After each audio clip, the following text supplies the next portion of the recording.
Hey everybody, welcome back. Today we're going to be starting up a new topic. We're going to be moving away from our study of circuits and we're going to start studying magnetism. Magnetism is one of those phenomena that seem simple at first. Like you guys have been playing with magnets your whole life. You know that the north and south poles attract, the north and the north repel, the south and the south repel. But there's a lot of complex things happening within our magnets. And if someone asks you, where does magnetism truly come from in its most fundamental form? By the end of this lesson, you should be able to answer them. So that's pretty exciting. Before we get started, I kind of wanted to show you this screen. I've been tweaking this lesson for a few years now, but when I was actually interviewing to work at Manhasset, I had to do a demonstration lesson in front of a class. And actually, in front of one of the classes, this was my demonstration lesson. So you kind of get to see what it looked like when I was interviewing to work for the district. So that's pretty cool. But let's put that aside. Let's start talking about magnetism. Now, before we talk about exactly where magnetism comes from, I want to tell you a little story. There's this guy that I want to tell you about. His name is Hans Christian Ørsted. And his story kind of gets at the heart of what magnetism is all about and why the phenomena arises. So here's what was happening. He actually wasn't about to talk about magnetism. He was going to do a lecture on advanced circuits for a college level class. So he had his whole circuitry set up on his table, getting ready to do the lecture. And as the story goes, in the lecture, he's playing around with the circuit, showing them how the circuits work, just like we were doing back in the last unit. And luckily, he actually had a compass, a normal compass that you would use in the woods to find where you are. He had a compass sitting next to his circuit apparatus. And as he was playing around with the circuit, something really interesting started happening with the compass. And let me show you what he saw. So in this video, I'm going to show you a little just clip of it. This compass is sitting on top of a wire that will be carrying his current soon. You get to hear this crazy guy talk too. Let's see. So the compass is there, and then when the guy hooks up the circuit, watch closely what happens to his compass. Terminal of a battery. The negative terminal of the battery isn't connected to anything right now. Oh, now it is. What's that about? To the end of the wire that you see at the north end of the compass. So, the conventional... So, for a really long time, we knew magnets existed. We've actually known about magnets since the ancient Greek times. They used to call them lodestones, but we actually never really knew what magnetism was all about. And Ørsted's experiment, his lecture, actually shed light on the fundamental properties of magnetism and how it arises. Now, what do we know about circuits? When the wire isn't connected, all of those charges are stationary in the wire. But what happens when we connect the wire? When the wire is connected, now charges are moving through the circuit. And when the charges start moving through the circuit, it affects the compass that's nearby our circuit. So Ørsted discovered something very important, and it's actually the fundamental property of magnetism. In its purest form, magnetism is a force caused by moving charges. A stationary charge creates only an electric field around that charge, but a moving charge creates an electric field and a magnetic field. So at its purest form, that's what magnetism is all about. When you have charges moving, that's when you start getting magnetic phenomena. Now, take a look at this diagram here. What it's showing you is that when the charge was stationary, there was only that electric field emanating outside of the charge. But when we start moving the charge, notice that the electric field around it starts changing. There it goes. And when we have this changing electric field from the moving charge, this is where the magnetic phenomena starts arising. A moving charge creates a magnetic field around it.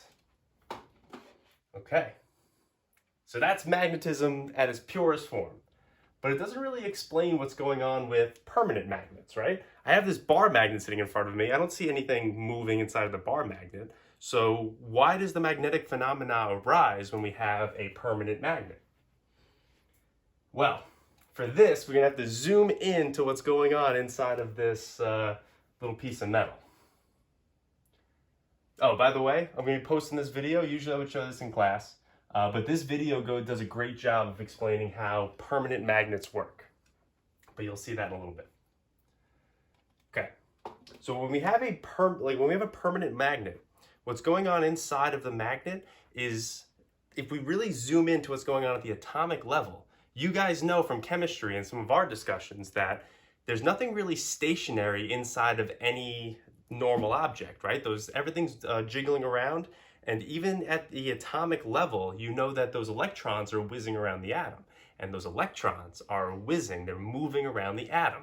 So we're creating a small little magnetic property, right? And those magnetic properties, when we scale them up high enough, and those magnetic properties, when they work together, that's what creates a macroscopic magnetic phenomena for things like bar magnets, things like that. Okay, before we really, we'll put that conversation aside for now, but the basics of permanent magnets, you guys know this, you've seen this a million times. When we have two like poles of a magnet, by the way, we talk about our magnetic poles as north and south. Right? This is different from electrostatics when we had positive and negative, because we're talking about a different phenomena. So we're talking about north and south poles of a magnet. So if I try to take these two north poles and bring them close to each other, what happens? Like poles are going to attract or repel. Drum roll, please. Like poles are going to repel one another. If you take two magnets and you try to take the north poles and put them near each other, you know that they kind of push away from one another. They don't want to be near one another. But if we take the North Pole and the South Pole, opposite poles are going to attract. That's something important that you guys should know for magnetism. Okay. So, when it comes to magnets, magnets are always what we call polarized, which means they have two poles. Every single magnet you've ever come across is a North Pole and a South Pole. This is different from electrostatics because we know that we can have a positive charge exist on its own away from a negative charge. But if you have a magnetic phenomena, there will always have two poles of a magnet. We have not found a single North Pole or a single South Pole in nature yet. But that's one of the rules of magnetism. And if we ever find a magnetic monopole, a single North Pole, it would be pretty exciting because that means there's new physics for us to learn.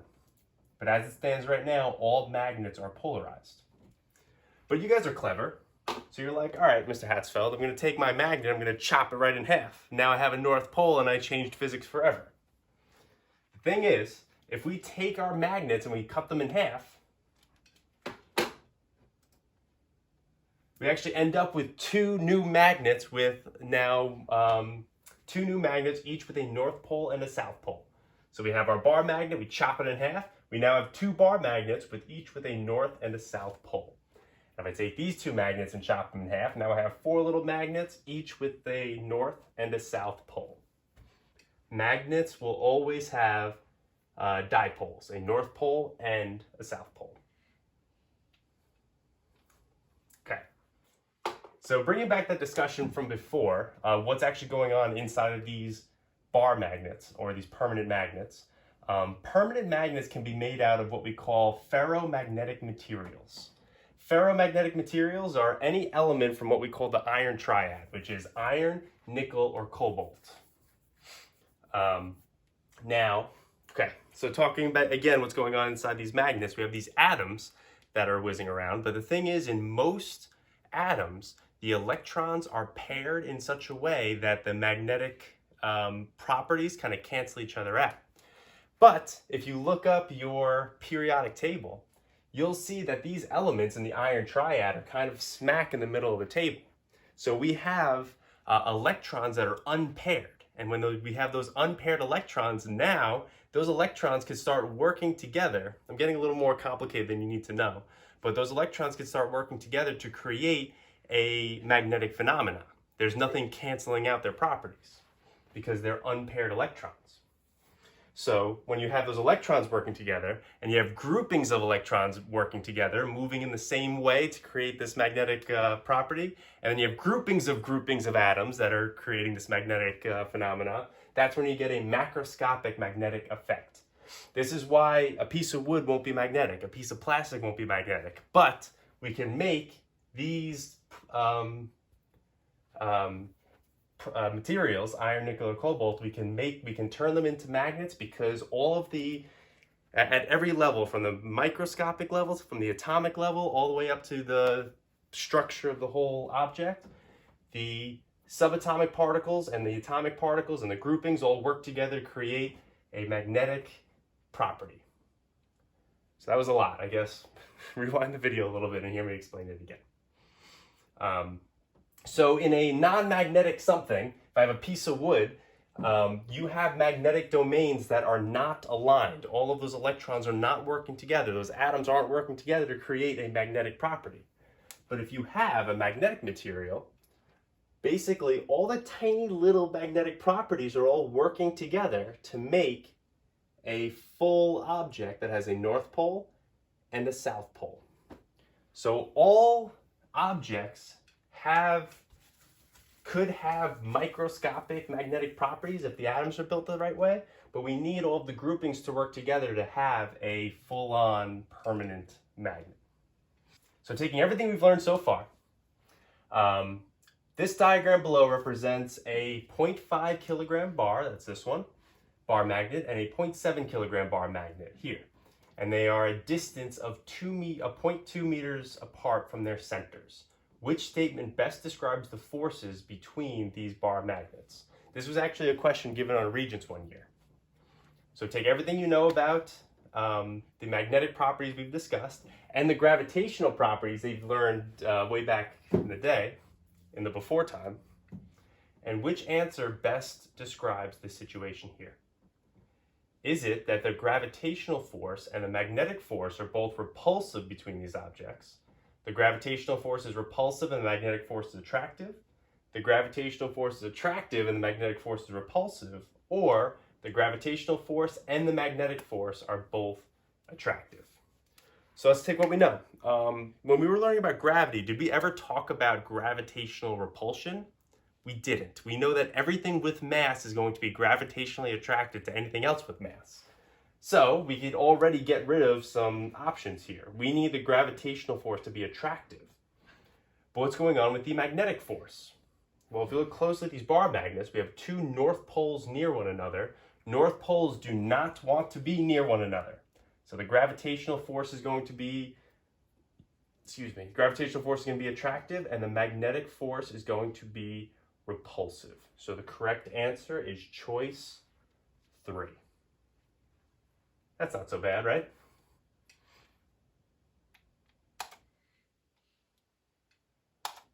Mm-hmm.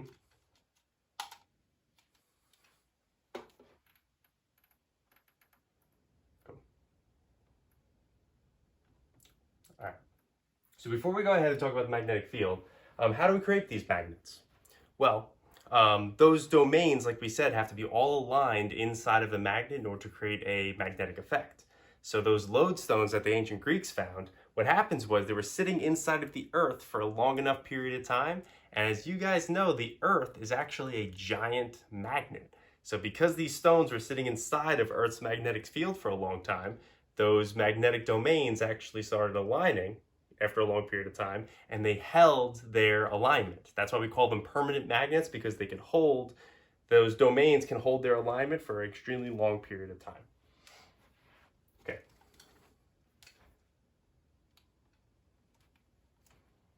All right, so let's talk about magnetic fields. So just like electrostatic fields, magnetic field lines are represented by arrows. So just like when we talked about gravitational fields, electrostatic fields, we always use arrows to describe what's going on with the field lines.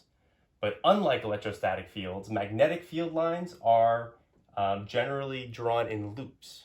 So these magnetic fields, you're not just going to find a line radiating out, you're going to find these loopings of lines coming back to one another.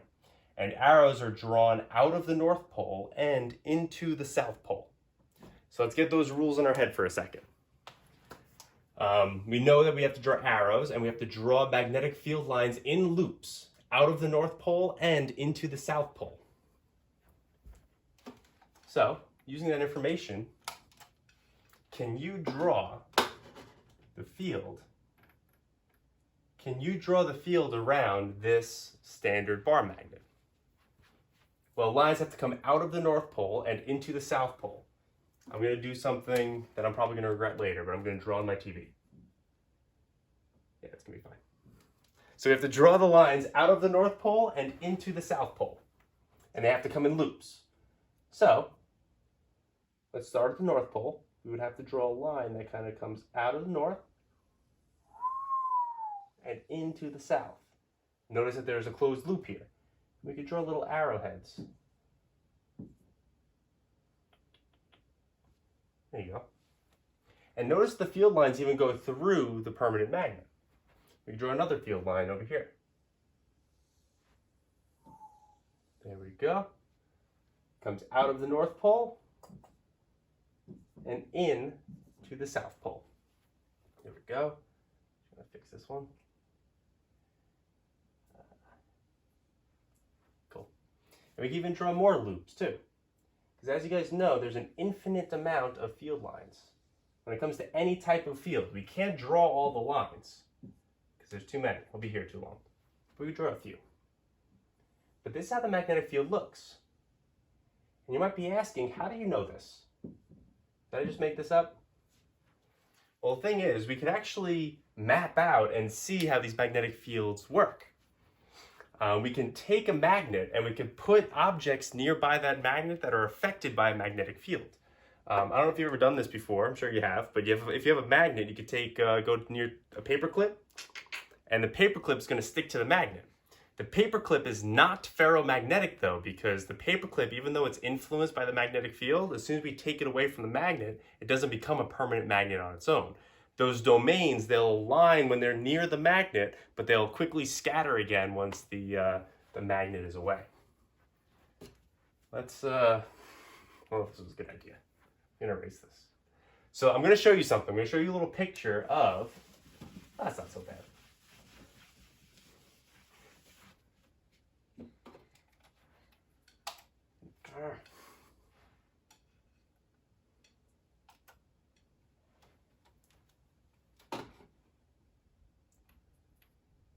There we go. Okay, I'm going to show you a picture. So take a look here. This is what we have. What someone did was they put a bar magnet down and then they took some iron filings. So you took a bar, like a bar of iron, you filed it down, you have all these little pieces of iron, and then they sprinkled it over the magnet. And look what happened. Look how these iron filings aligned. These iron filings, as you can see, they aligned in loops, coming from the North Pole and into the South Pole. And you can see all the different loops here.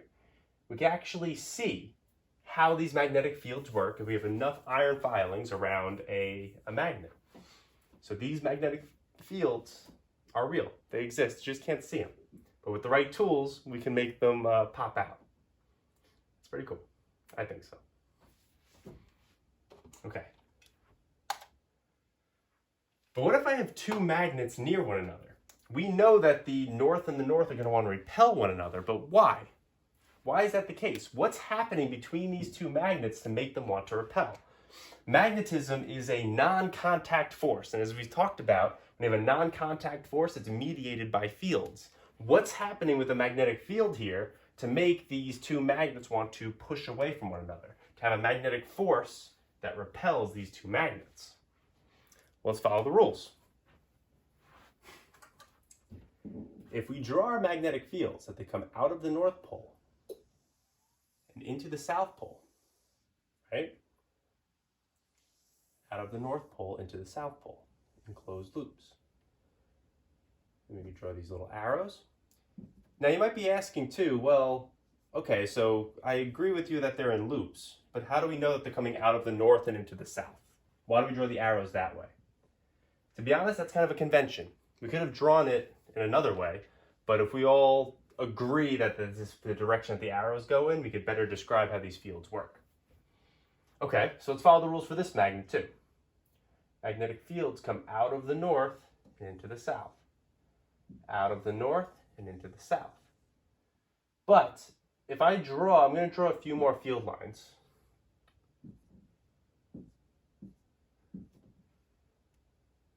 The more I draw, as you can see, these fields, one of the rules for field lines in general is they cannot cross. So these field lines are going to keep wanting to come out of the north into the south. And as we draw more and more fields, we can see that those fields actually end up pushing away from one another. I didn't finish this loop, but this loop would come all the way around. All the way around, right? So what happens is, these field lines, they get dense. Those field lines get close together, but because they can't cross, the magnetic field is what actually ends up pushing these apart from one another. If we have to draw the lines out of the North Pole and into the South Pole, then we're going to get a magnetic repulsion, because no field lines are going to go from this north to this north. That's what it looks like. If you could see the magnetic field lines, this is what you would see. And you have a very similar interaction when you have two south poles interacting. The picture is going to look very similar. The only difference is, well, think about it for a second. What would be the only difference? The only difference is that the arrows are going to be pointing in the other direction, because you have to go out of the north and into the south. Okay, I'm going to erase my TV.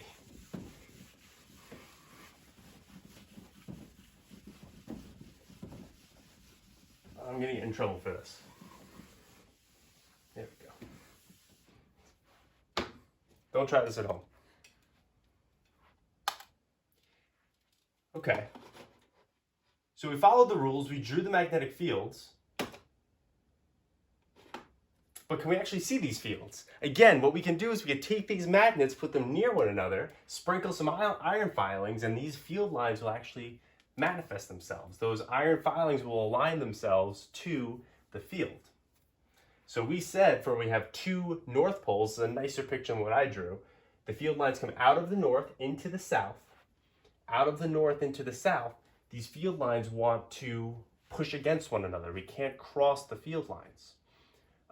Notice here that they stop the field lines at the magnet, but you guys know that these field lines come in closed loops. So those fields actually go through the magnet. They also drew two extra fields coming straight out of the North Pole. But as you can see, they repel one another, and then they'll loop back around into the South Pole. Those magnetic fields don't want to cross. You'll get repulsion. And you can see with the iron filings, if I sprinkle it around, you can start seeing the fields push it away from one another, looping around. That's where you get that repulsion from. But look what happens here. If I put a North Pole and a South Pole near one another, what we can do is we draw the field lines out of the north into the south, and we have a very dense magnetic field here, but because we can connect to this other magnet, that connection is what allows the North and the South Pole to attract one another. And if we were to draw it, you will be responsible for drawing field lines, by the way. If we draw these poles, we draw them coming out of the North Pole and into the South Pole. And that's why I have such dense iron filings here. And I drew some extra field lines around the edge too. Out of the north, it stopped here, but you know that if we continue this diagram along, it would loop into the South Pole. Okay. All right. Hope feeling okay so far. And I hope my mouse works. It doesn't. So the diagram below shows the lines of magnetic force between two north magnetic poles. Lines of magnetic force is just another way to say magnetic fields. So that's a good way that we're seeing that. At which point is the magnetic field strength the greatest? Is it A, which is here right in the middle, B, C, or D? Okay. We didn't talk about this directly yet, but I think you have enough information to figure this out on your own. We saw with those iron filings and how when we start pushing those magnets close together, those field lines start getting denser and denser, getting drawn closer and closer together, right? Not that they're just drawn closer together, but those field lines start getting closer together. And the more we push together, let's say two north poles, the more you feel that repulsion, because those field lines start crowding on top of one another. Okay, so if those field lines are crowding on one another and we're getting a stronger magnetic force, that means that the denser the fields get, the closer those field lines get to get towards one another, the stronger the magnetic interaction is going to be. So where is the magnetic field strength the greatest?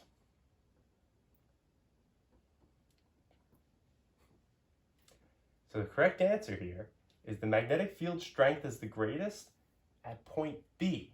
Why? Why is that the case? Why is it the strongest at point B?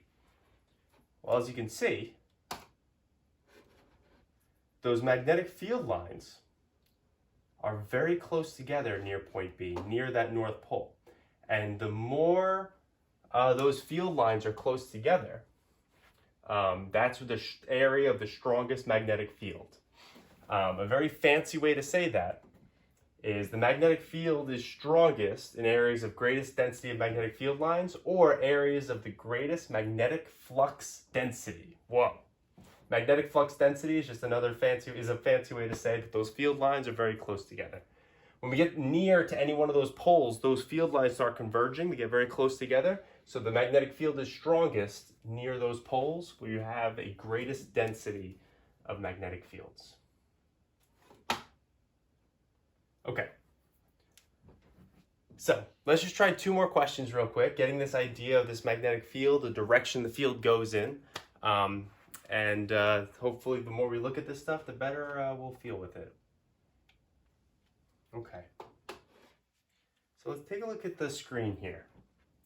We want to determine the direction of the field lines at these various points. And where is the field the strongest? Okay. So we have points A, B, C, and D here. We want to know which direction the field is going in at that point. We know we have this bar magnet, we have these loops that are coming out of the North Pole and into the South Pole. So if we can visualize what's going on with the magnetic field, we should know the direction of the field lines at any of these points. So draw this out on your paper, give it a shot, and then we'll talk about the answer. Let's start with point A. Well, if the field lines are coming out of the north into the south, the field line at A is actually pointing in this direction. Why is that? Well, if we drew the full loop, you would know that at point A, it's heading back towards the South Pole. Okay, what about B? Well, again, we know these field lines come out of the north into the south, so at point B, we should have a magnetic field that's heading out. And if we drew this loop big enough, yes, it looks like it's going straight out, but that loop is eventually going to come all the way around back into the South Pole. And that also explains what's going on at C.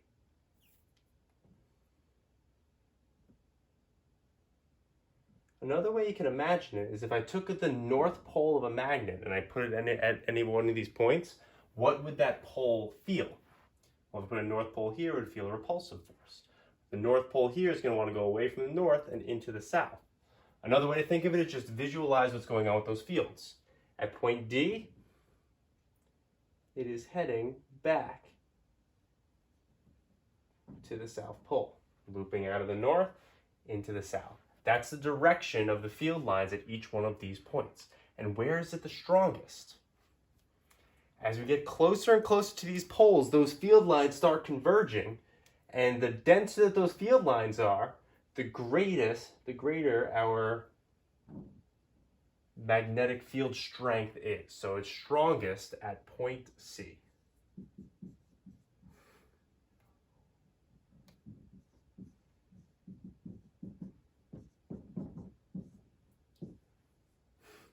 I'm getting too used to drawing on this board. I hope it's showing up in the video.